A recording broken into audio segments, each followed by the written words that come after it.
Hello student, आज मैं आप लोगों के लिए कहानी बहादुर का जो तीसरा क्वेश्चन था, कहानी तत्वों के आधार पर बहादुर कहानी की समीक्षा कीजिए, उसका क्वेश्चन बहुत इंपॉर्टेंट है।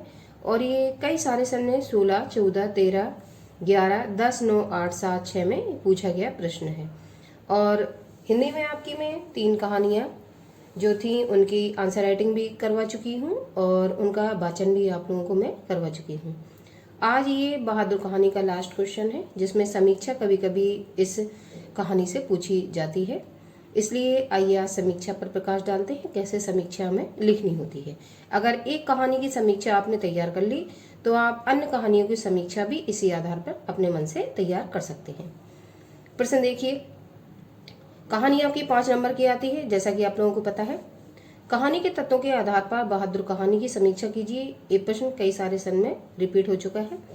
उत्तर में, प्रसिद्ध कहानीकार अमरकांत द्वारा रचित बहादुर कहानी एक मध्यम वर्गीय परिवार के जीवन से संबंधित समस्याओं पर आधारित कहानी है।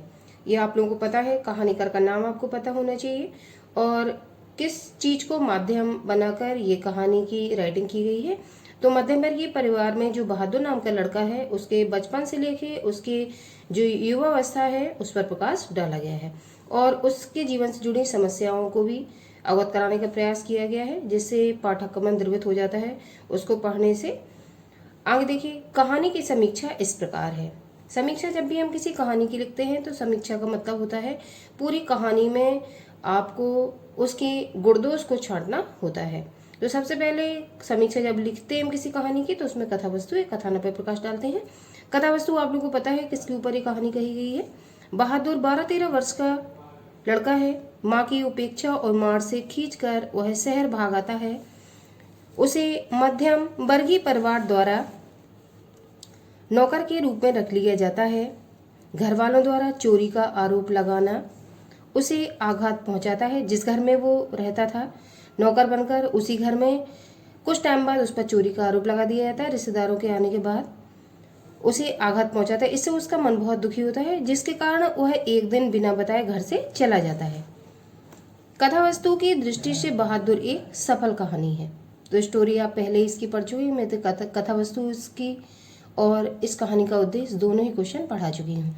तो समीक्षा जब आप तैयार करेंगे उन दोनों क्वेश्चनों के आधार पर तो समीक्षा आपको सिंपल लगेगी। दूसरी हेडिंग, पात्र एवं चरित्र। बहादुर कहानी का मुख्य पात्र बहादुर है तथा लेखक निर्मला, किशोर, रिश्तेदार, साले साहब, बहादुर के माता पिता गौण पात्र हैं। तो सेकंड हेडिंग जब हम लिखते हैं तो पात्र एवं चरित्र लिखते हैं। अब इस कहानी में किन किन पात्रों को हमने देखा था और किस किस पात्र ने कौन सा रोल प्ले किया था तो वो हमें लिखना होता है। तो कहानी में जितने भी पात्र थे लगभग मैंने उनके सबके नाम यहाँ लिख दिए हैं। अगला तीसरा कथन होता है कथोपकथन एवं संवाद। संवाद कथोपकथन कहते हैं डायलॉग को। जैसे किसी जो आप मूवी देखते हो उसमें नायक नायिका होते हैं, फिर उनके डायलॉग जो उनको बोलने होते हैं, ऐसी कहानी में भी कौन सा पात्र कौन सा डायलॉग बोलेगा, इस तरीके से हम उसको हिंदी में कथोपकथन या संवाद के नाम से जानते हैं। प्रस्तुत कहानी का आरंभ लेखक द्वारा आत्मकथात्मक शैली से होता है। कहानीकार ने सरल, संक्षिप्त, रोचक व गतिशील संवादों का सटीक प्रयोग किया है। अब कथोपकथन, जो बहादुर था उसने क्या कहा और जो निर्मला थी उसने क्या कहा, ये कहानी जब आपने सुनी होगी तो आपको याद होगा। चल बना रोटी, कौन कहती है? निर्मला कहती है। किससे? बहादुर से। नहीं बनाऊंगा, ये कौन कहता है? ये बहादुर कहता है। किससे? निर्मला से। जी नहीं बाबूजी। ठीक है, तो ये आपके डायलॉग हो गए या संवाद आप कह सकते हो। अतः कहा जा सकता है कहानी के कथोपकथन संवाद पात्रों के अनुकूल हैं। अगली चौथी हेडिंग आपकी रहती है भाषा शैली। भाषा शैली में किस भाषा का कहानी में प्रयोग किया गया है वो हमें देखना होता है।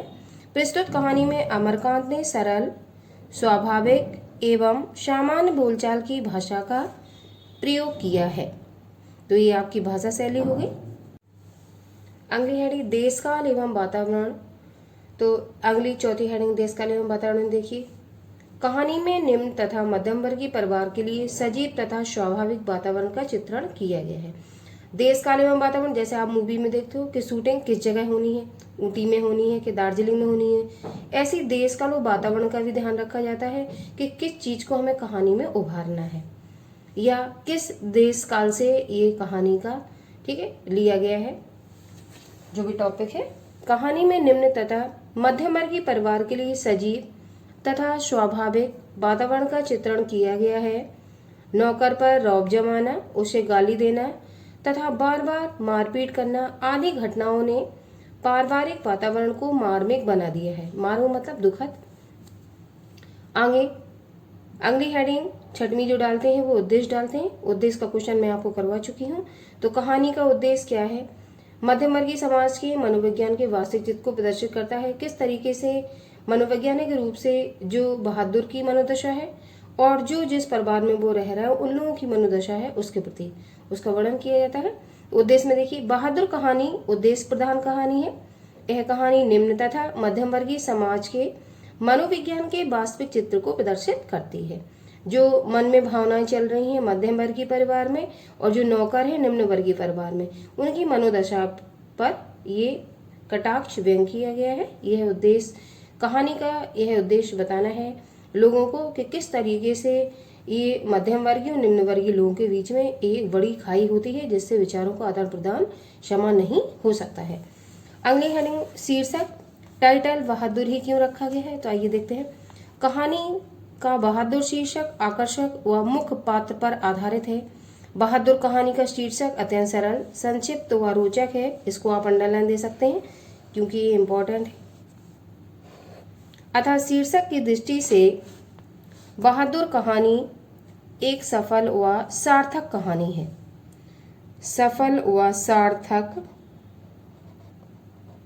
कहानी है।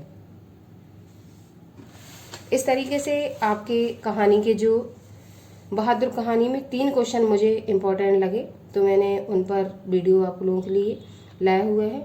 अब इसके बाद आपकी लास्ट कहानी ध्रुव यात्रा, जिसको मैं पढ़ा चुकी हूँ, ओनली उस पर क्वेश्चन डालने हैं। तो ध्रुव यात्रा पर 2 क्वेश्चन मैं डालूंगी।